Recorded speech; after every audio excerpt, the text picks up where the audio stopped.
Salam, sabahınız xeyir.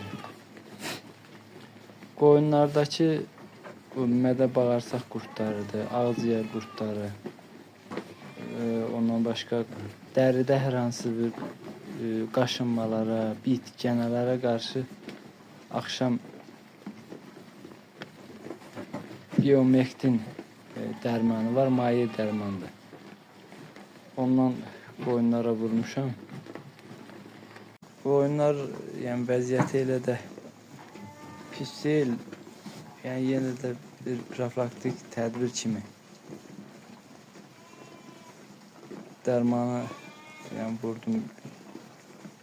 Yəqin ki, yaxın günlərdə müsbət təsiri heyvanlarda görünər.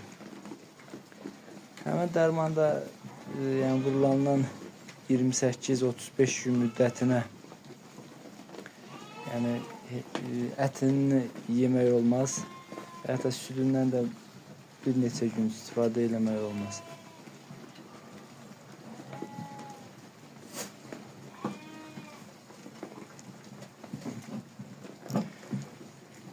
Qoyunlar yemini bitirəndən sonra quzuları buraxacam əmsinlər. Quzular da yəni 3 ay tamam olandan sonra analarını əmməyi dayandıracam. Onsuz yəni xeyli müddətdir yem yeyirlər, ot yeyirlər. Bu ona görə tədricən, yəni belə deyək də, gündə hal-hazırda 2 dəfə əmirdilərsə səhər axşam. 90 gündən sonra bir 4-5 gün ancaq axşamlar yəni əmməyə buraxacam. Sonra səhər tamamilə əmmələrini dayandıracam. Düzdür, quzuların içində yəni 2 başı sonradan doğulduğuna görə onları səhər axşam əmməyinə şərait yaradacam.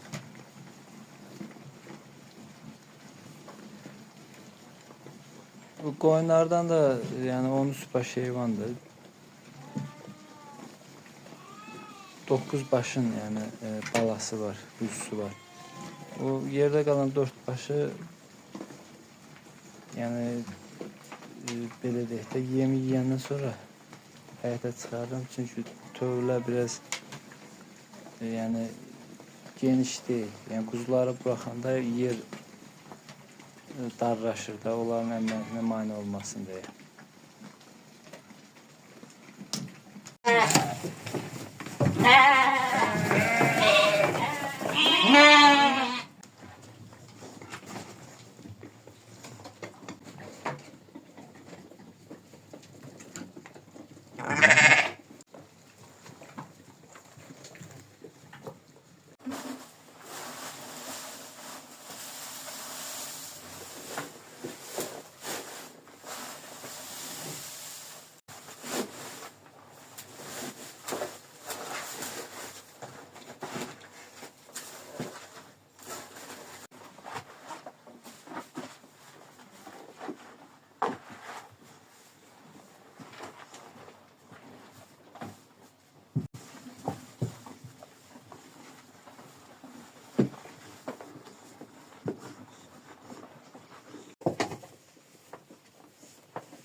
Tövləni təmizlədim.